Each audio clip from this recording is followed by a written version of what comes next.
So I finally got around to playing a Blitz Armory event, and man, it was a lot of fun. I had a really good time, and I wanted to go over it. So it was held by Boards and Swords Hobby, all the way over across the pond in the UK. I'm in the US, and it was really cool, man. It was really held very well. It really broke my expectations of how these Armory events on TTS really are held. And it was a blitz tournament. I believe there was around 16, 15 participants. The entry fee was $15, which I thought wasn't bad at all. I mean, that was pretty legit. But yeah, I just wanted to go over my experience with it and tell you about how it went. And overall, man, I was really happy. I thought it was a really cool event. I have to say, man, I definitely didn't think it would go how it went. But so let me first tell you my background, right? So you might say, hey, Bronson, I like all your weird ass theories. You must be, into the deck creation, all that. So you might be competitor and stuff. And I'll say, I'm not too much of a competitor. I'm not too much of that type of player. I want to give you my background is I've never played in a tournament for a trading card game ever in my life. This was the first time I ever played in any type of tournament whatsoever. I like playing trading card games for fun. I'm mainly a collector. I'm not gonna BS any of you guys. I like collecting the cards. I like looking at the nice artwork. I like that type of thing. But playing the game isn't my number one thing. I don't have to be the best in the world, but be the best type of person. So that's kind of who I am as a type of player. And again, man, there's a bunch of different types of people out there. You might be thinking, hey, man, I like to compete, and it's cool. Everybody's different. I just wanted to give you more of my background of, of being a complete noob and novice in all this. So yeah, my experience and how I perceive the event is really based on that. But so yeah, it was in January 9th, I believe. And let me give a shout out to the people who held the Armory event. It was awesome, man. I'm gonna put a link down below to the store. Yeah, they're over in the UK, and it was awesome, man, because it was literally a global tournament where I believe anyone from around the world could participate in. It was really legit, and there were tournament prizes. I forgot what the top tier prizes, but they were really good. I believe the top tier prize was like a playmat and a bunch of stuff, and a bunch of different promo cards. I forget exactly. I went 1 and 3, but some of my games were pretty close. I mean, hopefully I'll be able to put them on YouTube's and show you how they went. But overall I just had fun. So how it went is I believe it was 3 o'clock on a Saturday. 3 p.m. is when it started. Now, it was much further later into the night over there in the UK, but in the US, it was 3 p.m. The event lasted around 4.5 hours. We played Swiss, so I played 4 different people, and then if I had actually won a couple games more, then I would have gone into like the finals. I think to be in the finals, you needed to win 3 out of the 4 games, but even still, there's a big four-way tie for fourth place. So yeah, definitely wasn't close to that. But hey, man, I had a lot of fun. But what was interesting, I learned is as you're playing people, right? You learn how their decks work, how your deck works with that, and really through losing, I really gained a lot of information. I mean, through Dorinthias and Warriors, man, you cannot be at 6 health. If you were at 6 health or below, you were in the danger zone. You were in a really bad place, man, because all it takes is somebody to put for Dorinthia to put a route or put a bunch of attack reaction cards and push through damage, and it's not a good spot to be in. So you really have to defend out and block a lot earlier game and not lose big chunks of health. But I was playing with my Bravo America deck. It was a budget deck. I was just having fun. I was just doing just doing it for the lulls and just to have a good experience, man. It's my first time playing in a tournament, and I was just like, hey, YOLO, I'm gonna play this deck. But yeah, I believe I played 2 Kasai's, which is the warrior, and the Kasai players, man, are tough. They just non-relenting attack you, attack you, attack you, attack you, And before I go into the gameplay more, I just want to say, man, the people in the community of Flesh and Blood, holy F. Like, the people are so nice. The people were just really nice to me. They were just nice in general, and just starting up the tournament, and when people had different rule things, and what to do, and the people who were hosting it knew what they were doing. But also when I got into the table, so basically what I did is I went into the Discord server for the UK. I'll try to put the link down below, but the UK Discord is where this all happened. So let me play it out now that I've given you a bunch of ramblings. So I went there at 3 p.m. and then they talked a little about how it would go. And apparently what you do is you have your gem ID for the Flesh and Blood TCG site. And I didn't really think that that was a robust system, but it works. It's really good.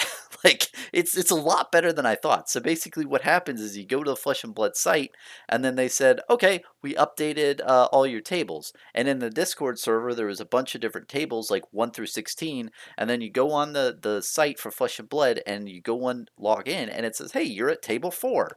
Did you win, you lose, or was it a draw?" And that's such a good system. And so basically, yeah, I just went to table 4 for, well, my first game. I don't know if it was really table 4, but I went to the table I was assigned and talked to the guy. The guy was really nice, and we played a game. I believe I lost the first game. It was no big deal. I had a lot of fun playing, and then I went to the site after, and I lost, and then it fed it to the person, and then literally it was rinse and repeat. And then after that, I went to the main channel in the Discord, and then it was the same process where they would say, "Okay, we assign the tables. You go into the fabtcg.com site, and then you just enter.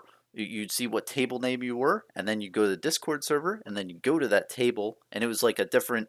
There's a bunch of different tables in the Discord server, and you just go to the one you do and play the guy that hops in there, and it was all through Tabletop Simulator, and I really love that. The interface is so good, man. It is so good, and you can play whatever cards you want. If you wanted to play a Viserai deck with all three Fable cards, just go for it, man. I mean, it was a format where it was Blitz, but you could play any cards you wanted to. With it, you didn't have to prove that you had a certain card, and personally, I like that. I can see pros and cons for both. I think there should definitely be both types of tournaments, but overall, I like it how it's where you can use any type of card.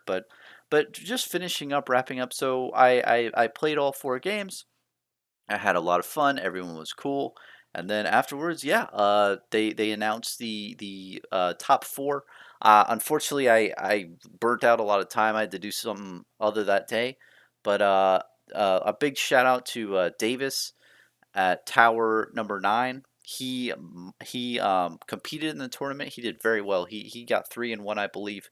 But he moderated. He didn't moderate. He what is it? Commentated. Commentated is the word on the finals of that tournament, which was really nice of him. I thought that was, and he just did it on a whim. He's like, "Yeah, man, I got you. I'll commentate," and he has it on his channel. I'll put that on the link down below too.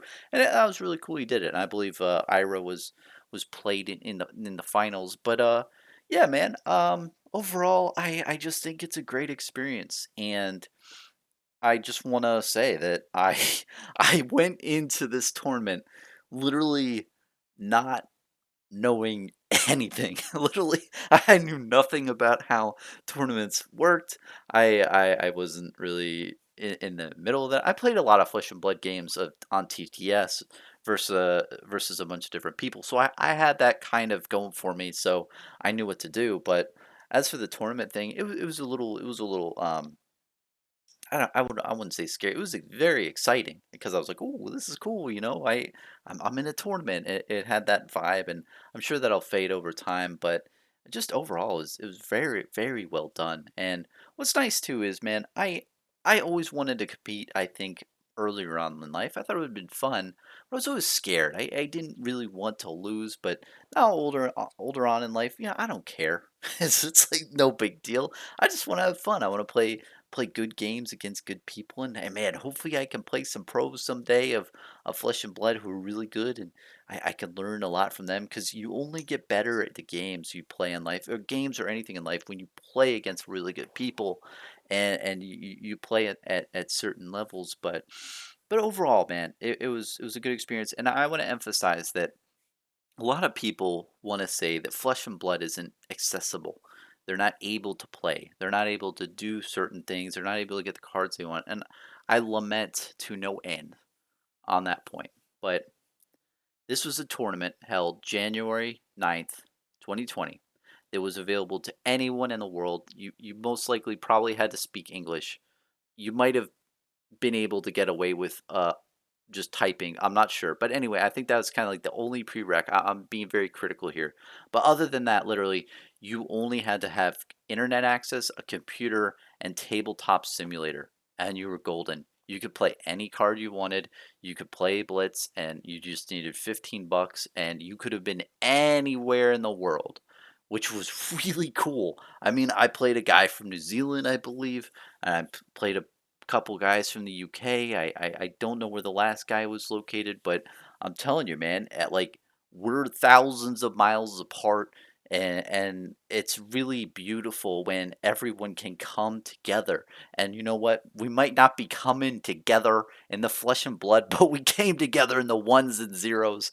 We we did it, man. And that's really a beautiful thing in this game is that people did come together over a great trading card game who were separated by oceans, and that's really a thing. And maybe I'll rant into that another time, but think about the beauty in that too, where is when you're going locally in your local game stores, it's a lot of fun. I love going to local game stores. I love playing people locally, but it's nice too to play people from a different area of the globe, man. You're playing people from around the world, and you're doing it in the comfort of your own home.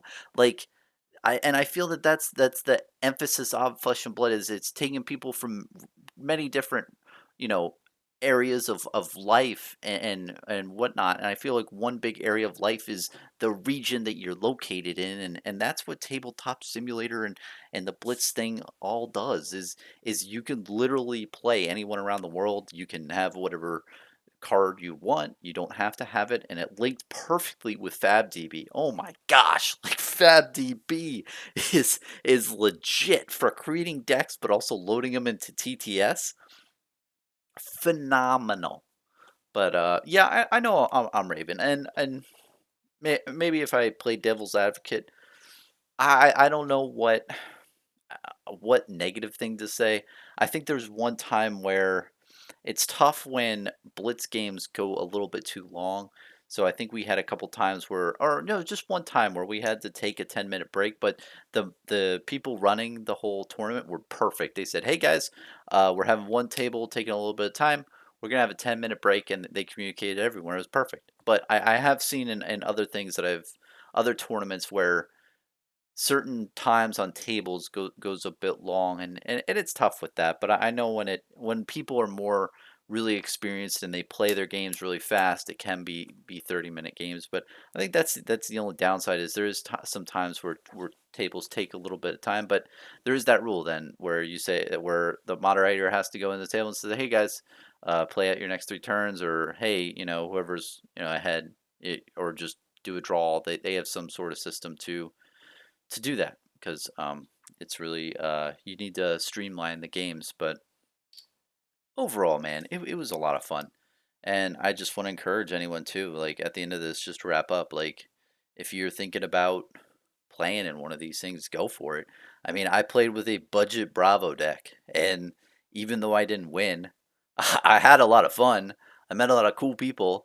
I saw a bunch of strategies that I never saw before. I saw a data doll player that was the best doll player I've ever seen in my life, and it was so cool versing him, and he was doing all this stuff against me, and instead of me instead of me worrying or anything, I was like, "This is so cool! I get to see the class actually do something, or the hero do something." Because I think it's a cool hero type where you pump out all these items. But it was a very uh fun games, man, all around. And yeah, just as a complete novice player, again, I mean, that's kind of my background is I've played Flesh and Blood a good amount, but it's mainly locally and with my play groups. I've never played on with other people that I hadn't known like in any type of tournament competitively.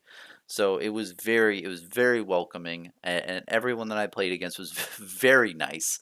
Like everyone was just like really down to earth. And sometimes I would make a thing and they're like, "Oh, you want to take that back?" I was like, "Oh, yeah, thanks. I'll just switch out around this thing."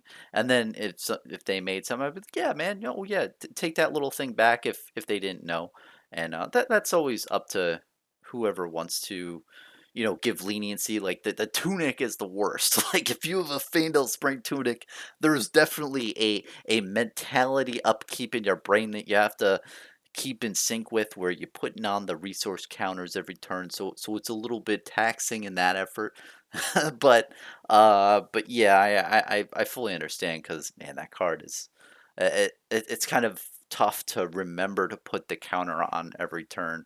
But yeah, just overall, man, I wanted to say that I had a great time. The tournament was very well run, and it really gave me a different perspective of how these armory events online through TTS work, and how the gem ID system with Fab TCG and all this stuff works.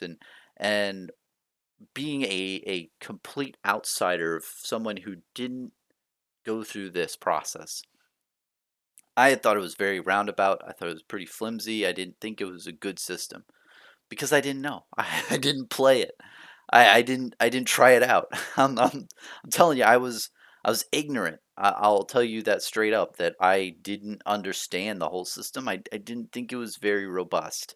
But after going through it, I will say that overall, personally feeling, I think it could be tweaked. I think different things could definitely be made to make it a little bit more robust. Maybe have some sort of, like, I don't know, like streamlined thing through Discord, with Fab TCG. I don't know. There could be some minor things, but overall, man, it works, and it works great. It was very streamlined, especially with FabDB to the TTS, getting whatever deck you need like imported instantly. And then also just the whole thing where you have to go to Discord and Fab TCG site, and everything around it. It just flowed very naturally, and I have a really big appreciation for those type of events. So yeah, I just want to say, had a great time. If you're thinking about doing it, please reach out to me if you want to ask any questions too about it. But I had a blast, and again, I'm mainly a collector. I like to look at the artwork, but yeah, I also like to play the game too. And I thought, hey, this is gonna be a fun thing. I'm free that Saturday. Sounds like a fun time. And yeah, even though I lost a couple of my games, I still had a good time. And from it, definitely in the future, I think I might try to use the more expensive cards and equipment, and especially with current meta, with the physical damage doing really crazy. I'm gonna have to get those cards in order to really compete, because when you're versing in an Ira with a command and conquer second attack coming at you for 7, if you don't have an equipment, you're really milling your deck there. But yeah, man, it was just overall really great tournament. So yeah, thanks for listening, and hope you get inspired to compete in other ones, and let me know what you guys think of the whole tournament stuff of Flesh and Blood. I'd love to hear your comments and feedback, because I definitely think that it is a good system. It is. I'm not saying anything about that. I think that it just there's just a little bit of like finishing, polishing up that they need to do with something in it. And I'm not the guy to comment on that, because I haven't played enough tournaments. I will admit, I will feign my ignorance there, but I feel like if they made slight upgrades to some sort of things or made some sort of synergies or somewhat thing, I think that they could really win over a lot more people to really be like, wow, like this is legit. There's something there, man. There's the there's the whipped cream and the cherry on top that they need. They have the ice cream. The ice cream is in the bowl. There's a spoon. There's a little bit of fudge. There's not a lot of fudge. There's a little bit. They just need the whipped cream and the cherry on top with that whole TTS Blitz thing, and it's just gonna be mwah, it's gonna be great. But overall, the ice cream still tasted really good. I had my fill. Very happy camper. So yeah, that's my really long drawn out rant of how I enjoyed the tournament that I played in. And yeah, just let me know what you think and have a good one, man.